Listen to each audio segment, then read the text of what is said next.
আব্বা মা ইন্তেকাল করলে জানাজায় দাঁড়িয়ে ছেলেরা কি করবে সেটাও ইমাম সাহেব নিয়তটা বলে দেয়।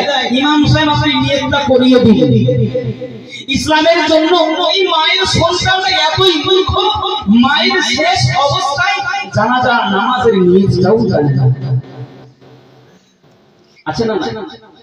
রাগ করছেন মনে হয়?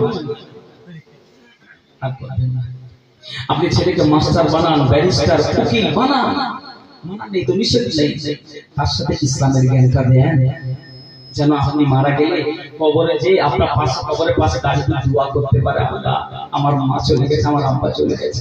আপনার ছেলের কাঁদাটা আলাদা হবে, আর ভাড়াটিয়া ইমাম সাহেবের কাঁদাটা আলাদা হবে।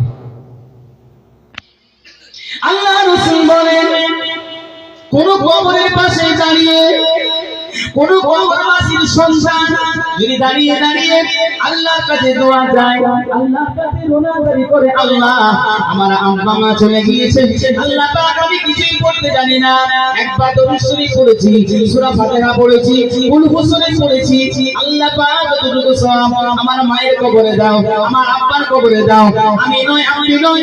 আল্লাহ রাসূল বলেছেন, ইমাম সাহেবকে ভাড়া করা থেকে ওই ছেলেটা একটা সূরা পড়ে দোয়া করাটা আল্লাহ পাকের দরবারে বেশি কবুল হয়ে যাবে।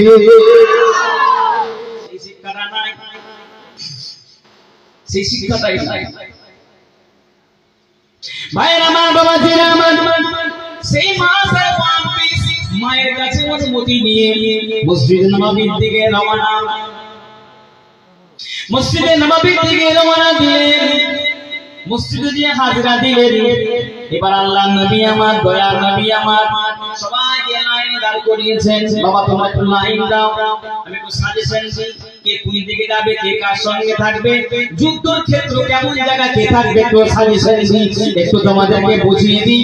নবী আমার একটা পর একটা সাহাবাকে ডাকেন, একটা পর একটা মানুষকে ডাকেন, কাজ বুঝিয়ে দেন, বাবা তুমি ওনার সঙ্গে থাকো, বাবা তুমি ওনার সঙ্গে থাকো, এমন করে বুঝাতে বুঝাতে বুঝাতে বুঝাতে হঠাৎ দেখা যায় সেই বাচ্চা ছেলে মাস, বড় ভাই 10 বছরের ছেলেটা সামনে আসেন। নবী পাক বললেন, বাবা তুমি তো শিশু,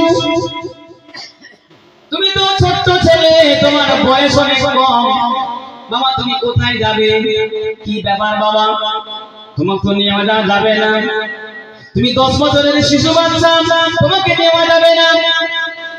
ও বাবা ছেলে, তুমি তোমার মায়ের কাছে যাও, কেন আমি রাসূলুল্লাহ, আমি জানি তোমার আব্বা নাই, তুমি তোমার মায়ের হেফাজত করো, তুমি তোমার মায়ের দেখাশোনা করো, তুমি যদি তোমার মায়ের দেখাশোনা করো, আমি রাসূলুল্লাহ জানিয়ে দিচ্ছি এই যুদ্ধ করার মতো তুমি সওয়াব পেয়ে যাবে। জোরে বলুন।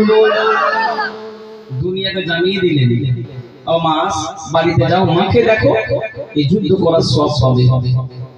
রাসূল বলেছেন মানে দোয়াটা কবুল না কবুল নাই, তাহলে যেহেতু বলে দিয়েছেন আর যদি দেওয়া দরকার ছিল না, কিন্তু না টার্গেট কি মনে আছে তো, আবু জেহেলকে মারবে, আবু জেহেলকে মারবে, এই টার্গেট আছে।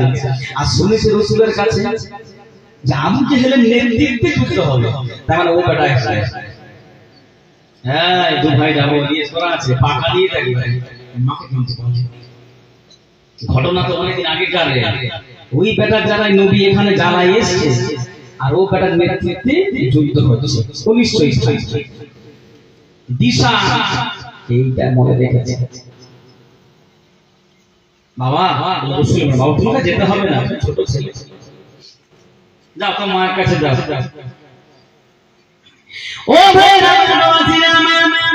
ওই মাস বলেছি, রাসূলুল্লাহ হাবিবাল্লাহ হুজুর, আপনি যদি আমাকে আমার মায়ের কাছে ফেরত পাঠিয়ে দেন, আমার আম্মা